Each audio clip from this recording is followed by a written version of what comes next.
Let's get started. So welcome to Beyond User Access Reviews, how to move to continuous compliance, which we've also been sort of calling like how to move to a proactive security stance, because for us, those two are really the same thing. If you can move past checkbox compliance to continuous compliance, you're more secure. And that's what Brandon has done at RRCU. So that's what we're going to talk to him about today. So I should introduce myself. I'm Brittany. I head up product marketing at Conductor One. So I end up talking to a lot of people like Brandon, a lot of security leaders and practitioners who are trying to modernize their identity program, identity security, streamline compliance, make things more automatic. And that's how Brandon and I met. And he has an amazing story about what he's done at RRCU. So Brandon is the Information Security Officer at RRCU. His story really it fits a lot of like our community, working with legacy infrastructure, a very old core system that he needed to run user access reviews on, and how he did that, and how without changing that system, not being a cloud native startup or anything, was able to really move into a much more modern identity security program and continuous compliance model. So that's Brandon. And I'll just go over our agenda today before we get into the conversation. So we're just going to be talking about why quarterly access reviews really are not enough for security. You can be compliant running them, but they're not enough for security. So what can you do to transform your security program, and how RRCU did that in practice? And then what results Brandon has seen since they've implemented their new program. And then we're going to leave a few minutes for Q&A. So start thinking about your questions now. Don't worry about making them too technical or specific. Everybody has different environments, and the goal of this conversation is to give you different options, things you can take away. So if you have specific questions that Brandon can answer for you, please send them our way. All right, let's get into it. So first question is just to tell everybody a little bit about like your background, how you ended up at RRCU, and what you found when you got there. Yeah, so I'm Brandon Baker. I'm the ISO currently at Red River Credit Union. I was brought in about 3 years ago to start and kick off their dedicated information security department. Before that, I spent 10 to 12 years as a sysadmin or network admin in healthcare. So my launch into the credit union was my first attack at finance, as well as my first dedicated cybersecurity role. Yeah, which in finance is a really, I mean, healthcare too, but it's a highly regulated industry. So audits are just going to be part of the game. They're both highly regulated, but the on the finance side, it tends to be more executed on the regulation side. Okay, gotcha. Okay, so what did audits look like? And I know you had a pretty big audit right when you joined, or soon after. Yeah, almost, I think 3 months with me coming on. The NCUA did their annual audit, which they do every year. And we had several findings that were directly related to the lack of a dedicated program. And those findings is kind of what kickstarted our mentality on what we were looking for. Those two big findings on that side were the fact that we didn't have a risk assessment. And that risk assessment also didn't include the fact that we didn't have user access reviews being conducted, primarily on our core. And our core would be equivalent to an EPM, depending on where you're at, but it's our primary operating system for the finance side. Yeah. And I think when we talked about this in the past, you said your core looks like, and probably was built in the 80s, or it's pretty. It was in fact built and purchased in the 80s. Yeah. So it is a very old core. Right. It's been updated and maintained by our vendor, but it's a legacy solution for sure. Yeah. Right. Okay. So that was one of your first challenges, is how do we start when you're not running reviews at all? You need to start running reviews. So you have to start running reviews on your core. But then tell me how you thought about, like, you could have just implemented a solution for reviews and called it done. How did you think about that beyond reviews? Yeah. And so, moving past, what we're calling checkmark compliance, when it came to those two findings, we had the risk assessment, and we could have done a simple risk assessment using an Excel document. And we could have done user access reviews using an Excel document. Both of those would have satisfied the requirements for those audits, but I felt, especially from my previous experience as a network and sysadmin, that's a check mark box. It made the auditors feel happy, but me managing the systems, it didn't make me feel happy at all. And so when it came to the risk assessment, we did a full-blown quantitative risk assessment, which gave us a dollar value and how much risk we actually had. That dollar value then helped us to prioritize what were the biggest impacts to implement security controls. User access reviews was one of them for sure. So we wanted to take that same mentality of, hey, how do we not just complete a review and then it's immediately antiquated the second it's completed? So we started looking for solutions and ways to have the review done, which we needed to do. But more so, how do we track and document moods, adds, and changes inside of our environment and access day to day, month to month, so that way we're constantly and always in compliance. Right. And so just to make that clear, it's that the user access reviews are useful and helpful for catching a snapshot in time. But as soon as that time period is over, if you're not continuing, like continuous compliance, if you're not continuing to monitor access, understand who has access to what, control who has access to what, then you're quickly leaving yourself open to particular vulnerabilities that you won't then catch until you do your next user access review. And if you're only doing this quarterly. Yeah. Okay, so you decided you needed a solution. You guys went with looking for a vendor. So I want to talk about what your criteria was there. But just for those who, there are other options. We've talked to teams who have built a solution for this in-house, like a HashiCorp or a Snapchat, or I think like an Airbnb is sort of known for that. If like an engineering forward company with a big team, this is maybe something you can build in-house, but then you're kind of keeping up and maintaining basically your own SaaS product. You can also go manual. You guys decided to look for a vendor. Correct. What were your criteria for a vendor? What did you look for? Well, one of our biggest downfalls is our legacy core, so we had a non-cloud based, non-cloud native solution where we need to be able to upload users and their permissions manually. And that actually quickly narrowed down the scope. There was a lot of vendors out there that are 100% cloud native. It's relatively easy to get that data to do the reviews on and access reviews on. Not so much on legacy stuff. And a lot of vendors just don't support it at all. And that was a big importance on us, is to find something that we can implement that. It turned out later on down the road, after that being our primary requirement, that lent into additional functionality that we've really lent on. But initially it was just hey, we have to get our legacy core in, we have to upload it manually, we needed a review on it. Right. And then we need to be able to submit access changes to that legacy core using whatever that new platform was. Great. Okay. Okay. And of course, we'd love to talk all day about Conductor One. You are a customer of ours. You chose our product, and so that's part of this conversation. But really, we want to give advice and tips for anybody, no matter what solution they decide to go with. But you guys have been looking for a solution, so that's what you ended up bringing on. So that you can automate more. So let's move into talking about what the process looked like of actually starting to run reviews on your core, clean up access, and then start to implement controls. So I think you started with just running some reviews on the core. Is that right? And start cleaning things up. Yeah, we pulled some reports out from our core and then manually upload those into our platform, and we started using user access reviews. Initially, they were internal reviews. The information security department had brought on management of the core. It used to be in another department. So when we brought that on, we were doing internal reviews just to document and modify what was overreaching access. Is access creep over the last 20 years that certain departments and certain users had gotten, and because an official review had never been done on it, no one had any idea that they existed. So there was 8 to 10 internal, assessments that we would use a user access review. We were making new permissions and new roles, trying to streamline and modernize the access request side of it. And then once we had what we felt like was a solid baseline, we then started to issue those user access reviews to the departments, or the managers of those users, so that way we could verify that their access was required. Great. That makes sense. Just kind of get everything cleaned up, understand what's working, what's not working. And I mean, visibility is a huge piece here, just understanding what the environment looks like, who has access to what, so that you can start to clean things up. Correct. And then you can start to actually certify, okay, of the employees you have now, is their access appropriate? Right.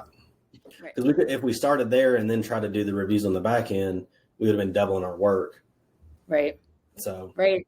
Right. Smart. Very smart. And it's a good example of user access reviews are very useful for compliance, but also as a security control. And this like just to help you get things cleaned up and really get visibility into what you're looking at. Yeah. Cool. Okay. And then you started to implement access controls and changing your request. And actually, let's take a step back too, because I don't think we talked about what the access request process looked like prior to bringing on. Yeah. So prior to finding a solution, some things were done through a ticketing system, and that was fantastic. But some things were done through email, and then some departments did it through a printed form, and so it was dispersed all over the place, depending on who the user was or what the department was, and so that really let a lot of gaps, because they would contact one vent, we'd have a new employee or an employee would move, and so they'd have to contact six different departments. One through a ticket, one through an email, one through a phone call, and so it's very disjointed. Yeah. And that was one reason for when we were initially looking for a product is finding somewhere where I can centralize my user access request. Totally. I didn't want 17 places, and I really didn't want emails being sent back and forth and then there was instances once we started running those user access reviews where moves, adds, and changes happen and no one sent an email. Right. Yeah, that's what I was going to follow up and just say, like, internal reviews, like getting really access, but also getting rid of access. Yeah, revoking. Yeah, the stuff just was never getting revoked. I know when we talked initially about this, one of the things you said was like, if nothing else had come up from this, like whole process change, just getting rid of the paper, like in some cases, like printing things out. Yeah. Which sounds great. On the west side, I would have satisfied 80% of it. Yeah. Which it sounds crazy, but I suspect there are a lot of companies and organizations and credit unions who are dealing with exactly that situation where processes have just been like things have just been done a certain way for a long time and have gotten kind of, ingrained and it's time to, everything's a little bit different depending on which department you're dealing with. And so getting to streamline all that. To your point earlier, Airbnb and all these guys can implement these really complicated solutions. We were a small team. And we still are a small team. We've grown in the last 3 years, but we're still a relatively small team. So I needed something that was easy for us to use and for us to implement, and as well as deploy front facing to our employees. Yeah. So I'm biased, but I think it was a good idea for you guys to bring on a solution that could automate that for you. But just for somebody who maybe isn't at quite that stage yet, how would you recommend? What would be like a 1 or 2 step thing they could do to clean up? To centralize an access request system. Yeah, and my big thing was centralizing the request side of it. Digitize it and centralize it. You can do that through a ticketing system, and we kind of had some of that in place. They can become expensive themselves for how many agents you have based on the tickets. So you can go as far as building, whatever suite you're in, whether it's 365 or Google, you can build forms and document it, centralize it through there. So there are other options outside of a third-party product. But the request side of it really, in my opinion, is what stems all of it. Because once you can centralize the request and the moods, adds, and changes of employees, whether they're being onboarded or offboarded, then the reviews are accurate. And they're always accurate. So the review side of it becomes very easy once the request side is centralized. Right.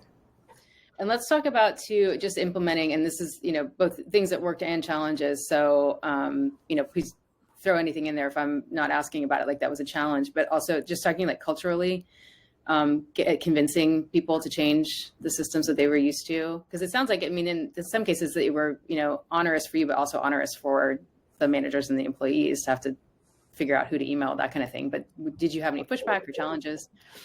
The biggest challenge was, it was the traditional when we first got here, hey, new user needs to have access that user B has. And you don't know who user B is or what access they do have. You don't know if that's over provisioned or under provisioned. And so when we started onboarding these applications and started doing our internal reviews, that's when we were modifying those to, hey, instead of this being insert title, let's document it as a role for this and a role for that. So that way, when people are asking requests, they don't have to mimic another user. And so those requests came in easier from the managers, because they could go to the application, select the role that they needed for that application, and it was very clear text, easy to understand. If they were an MSR and they needed access from an MSR, well, there's a role called MSR now in all the applications, and so it lines up. Yeah. And it's role-based access without birthright access. Okay. We keep a dynamics solution. Every branch we have and every location we have is a little unique based on the manager there.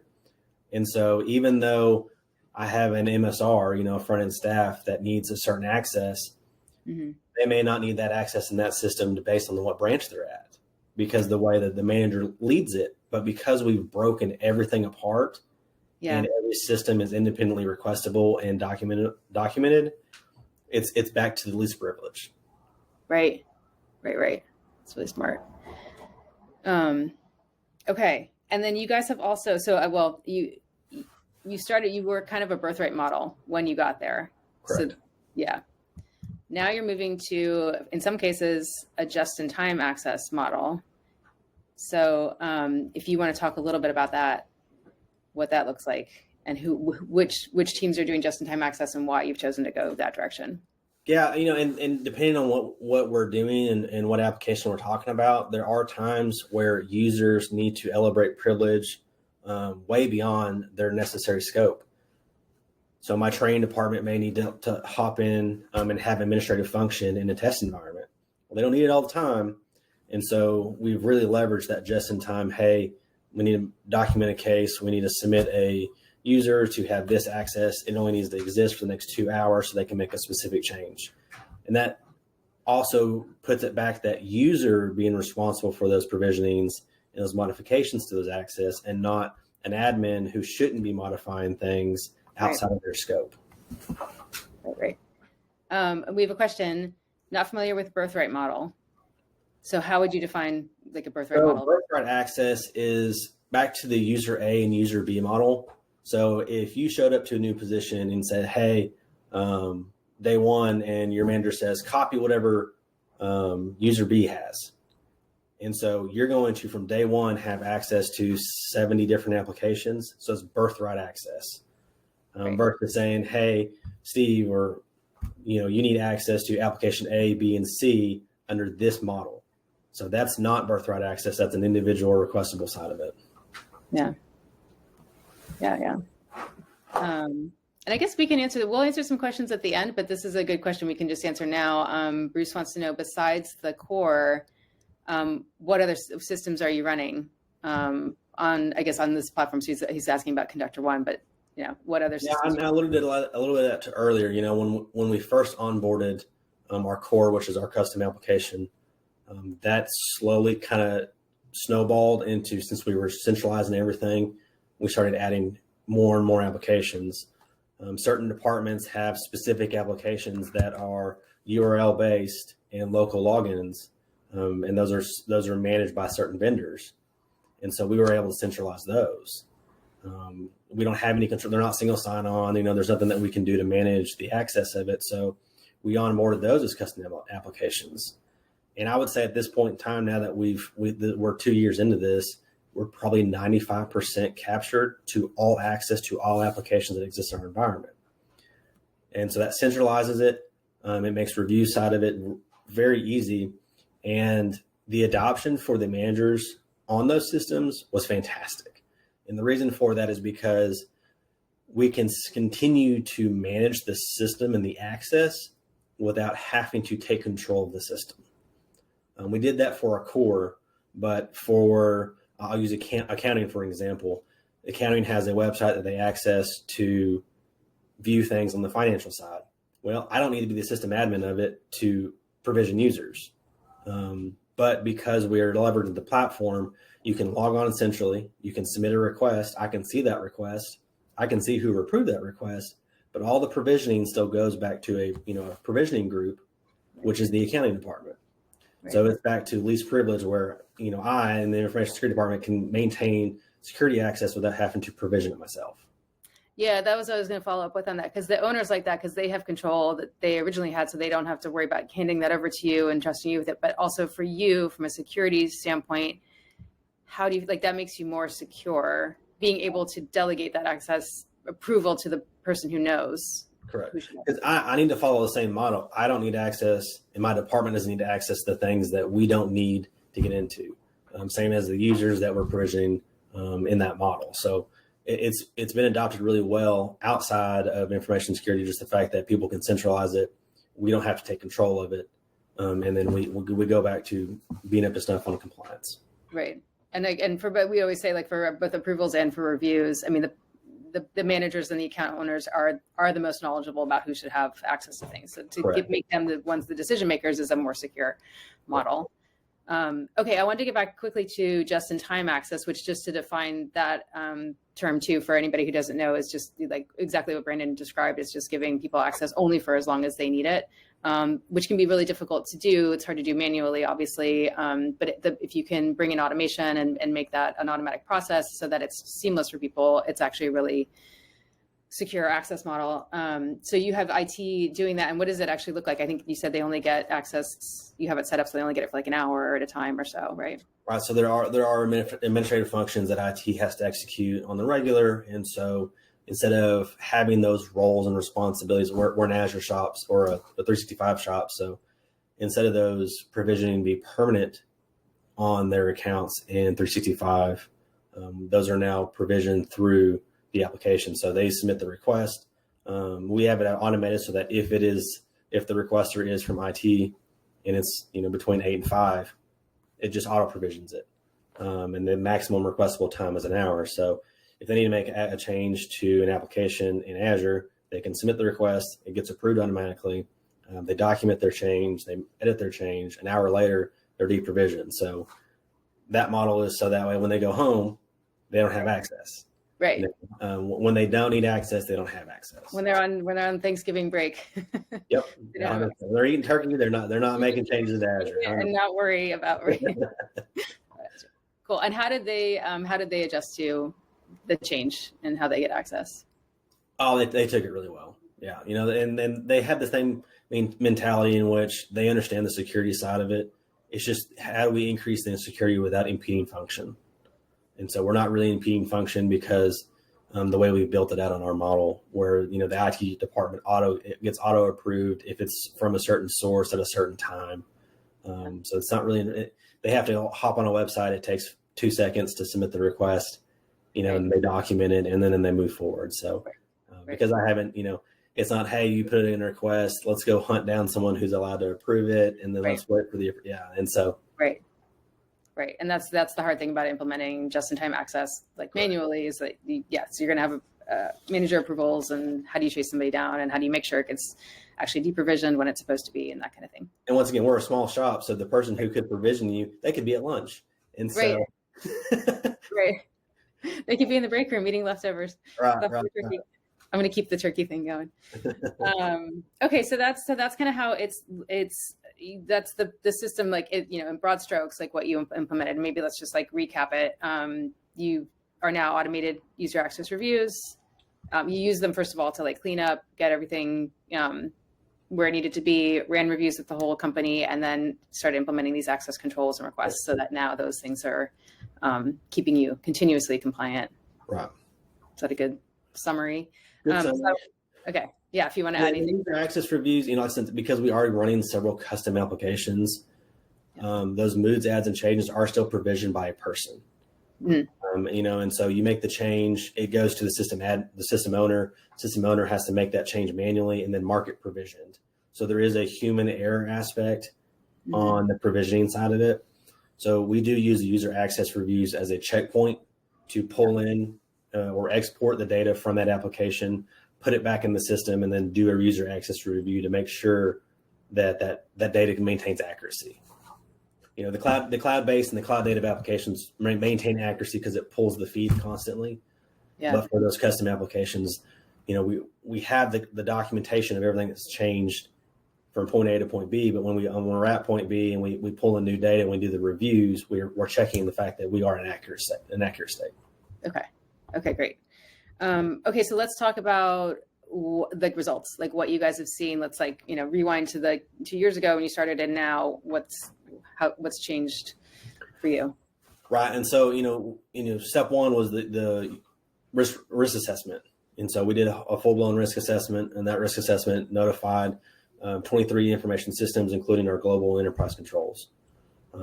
User access reviews stair-stepped into every single system that we had and the lack thereof. And because we had the lack thereof, we had a real dollar value on what it was going to reduce our risk by completing user access reviews. That documentation went in through our risk assessment on year 2 and showed a 2,000% reduction on our 2,000% ROI on the purchase of the product compared to our reduction in risk in our quantitative risk assessment. Which is pretty, kind of, my mind just kind of like explodes a little bit every time I hear that. It just shows you what just making a few changes, how it can really impact. Yeah, and like I said, because that impacted every single information system that was inside of our risk assessment. Every one of those systems has a user access review tied to it, and so it's an enterprise control, and so it's a pretty significant control. And also, as small as we are, prioritizing where we spend our money to make the biggest impact on our risk is very important. It's big for us. It's big for our board. It's big for management to understand. Information security is just a cost factor, and so does that cost factor actually give me money back? For us, hands down, user access reviews was a massive decrease in our overall risk compared to what it cost us. Yeah, that's pretty awesome. And then let's talk about auditor relationships and what the audits look like now with the NCUA. And yeah, so it was an easy adoption for the NCUA. They only requested user access reviews for the core. That was the finding, that was the recommendation. And once again, moving past checkmark compliance, which I could have done with an Excel document, we implement everything on top of that. So continuous compliance, where we're modifying and documenting moves, adds, and changes inside of the systems, on top of the fact that we've onboarded almost every other system that we have with that same level of documentation and proof. The auditors were very, very happy, and checkmarking that as a compliance model was easy for them because we went beyond what they were asking us to do. Great. I think the subtitle for this talk should have been how to become a poster child for your industry. How to become an example for your industry, because you've said that they now will have other credit unions reach out to you. The NCUA has on several of these things, on these findings, on how to implement and what to implement to move forward. The risk assessment included in that model. So, and then the mindset of moving past continuous compliance really goes in line with a lot of the new modern frameworks. The new PSAF 4.0 is really geared toward, documenting changes and documenting evidence. And in small environments, that's difficult. A true change model is hard on small departments. But grabbing a hold of it easily inside the identity side of it makes it a lot easier.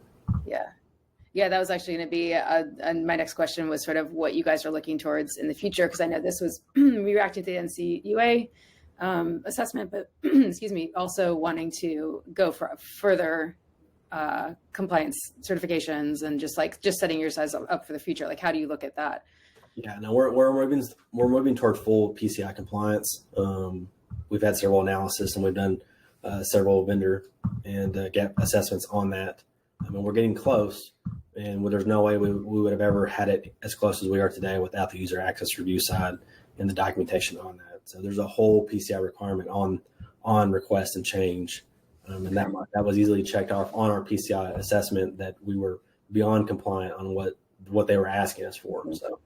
Yeah, and it's a really good point for, anybody in a regulated industry. We're seeing so many regulations update what they require, or so many frameworks update their regulations based on identity security just becoming, much more salient as something that everybody needs to be paying attention to. So not just doing the reviews, but also proving that you have controls in place year round. Yeah. Okay, so let's maybe talk about some, before we get into a Q&A, let's talk about just some takeaways.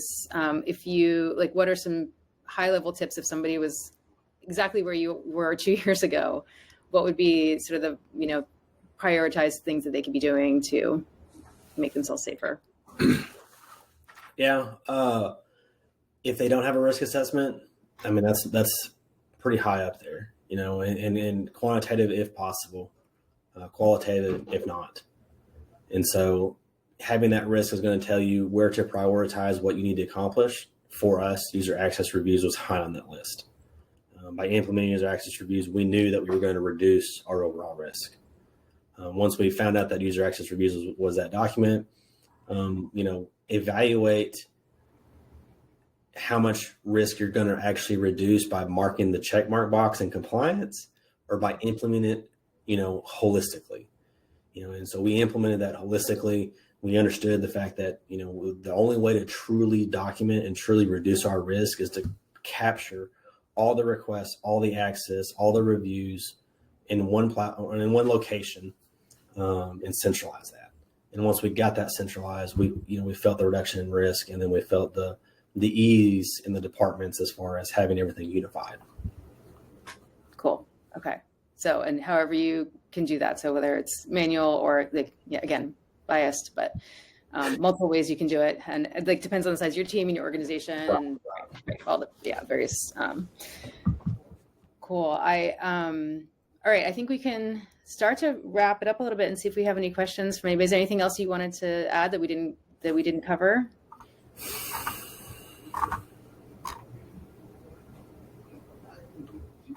Not that I can think of, no. Okay. So we have some questions coming in, so we can just start. Bruce asked how many users you guys have. We're about 400 users. Yeah. And how many, so RRCU, tell me again how many locations you have? Well, you're going to catch me lying, but somewhere between 34 and 38. Okay. I think we have 42 buildings. Okay. Yeah, that's a lot. Yeah. Okay. Oh, and then let's see. Oh, I've got another question here. Okay, we've got some, from Marcelo. Interested in how you handled the challenge of reviewers just clicking away on approvals. How much effort was there to educate reviewers on how to review? So, and this is going to be, this will be a small plug, and I don't mean to do it on purpose. The platform itself gives people insights. So user access reviews conducted through the platform will give a user insight like, hey, 99 of 100 users that have this title have this access. And so when a manager hops in to approve that, they get that contextual data. And we do force in the user access review a reasoning for the application. So because we're able to have that enforcement side of it, they have to put a reason why that employee is getting that access. We had done some trainings too with the manager side of it. We talk about it monthly in our staff meetings on what we're looking for and what they need to be documenting. And so the user access reviews come out. The managers have to document a reasoning for maintaining that access for that employee, which is a text field. And so employee role or employer responsibility is documented that way. Yeah. And then we also get the insight, so that you can see that every other person with that title does or doesn't have that application, or that's a new first time. If you have a 0 of 1 requesting access or a 40 of 1, it looks suspicious. And I've actually had a manager reach out to me, and we found out that access was no longer needed. That's great. Yeah, much less rubber stamping. Yeah, and I think that's one of the arguments for doing something like a platform or software that can orchestrate this and gather all the data in one place, and use machine learning in our case to pull up, and in some cases we use LLMs as well to really assess all of that and make it easy. Because the other thing we talk about all the time is just the more you can make this easy on people, the more likely they are to do the secure actions that you want them to do. Right. So yeah. Yeah, and that's the thing too is it needs to be easy, and unfortunately, 99% of things in security are not easy. And so having the contextual data, having a platform, the users get an email. The email says, "Hey, you have a user access review." They click on it. It shows their employees. It shows what the access review is. It's literally 3 or 4 clicks, and they're done.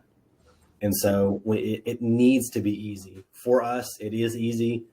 Based on how you implement it, it may be a little more difficult.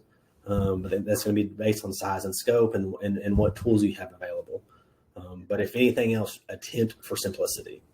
Yes. And I think we've executed that, and we have that done with it being centralized. I can do a request and review 6 different applications. Everyone goes to one link, one email, and it can review all of them. Yeah, so good. Okay, so Marcelo has another question that says, what size user base did you have to run reviews for? And how many systems directories were in scope? And then he's also wondering what the time from kickoff to full implementation of Conductor One was for you guys. So 3-part question. I can repeat. So I'll speak well of Conductor One.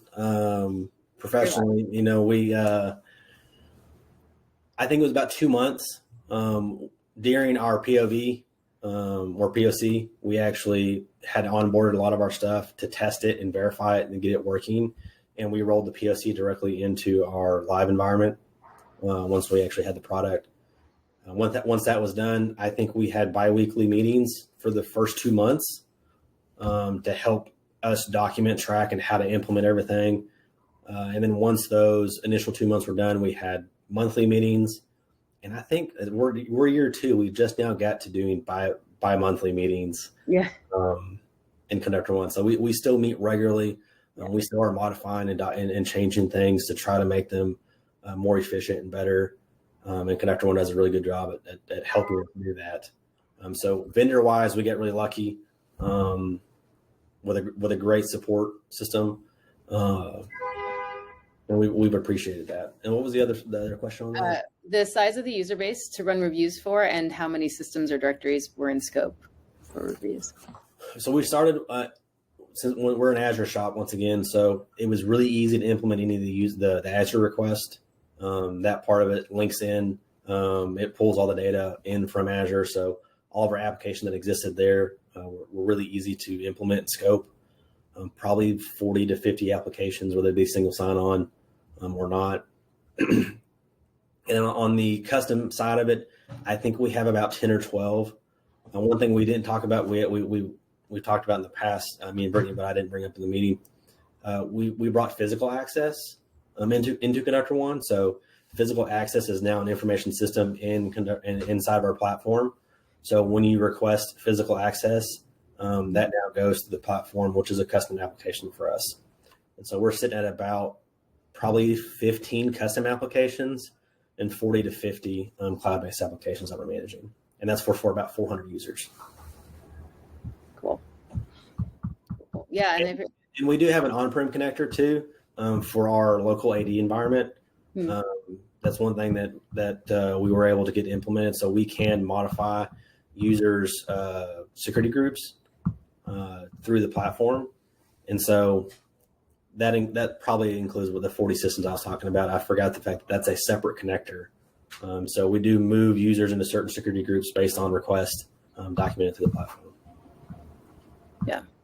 Cool. So you were able, exactly, to integrate the old core AD. Yeah, we're still hybrid. Once again, it's, I'd love to be fully cloud-based with all my cloud applications. If I was that way, there's about 100 different vendors that can support that. But most people aren't. Most people, especially small environments like myself, we're still running a hybrid model.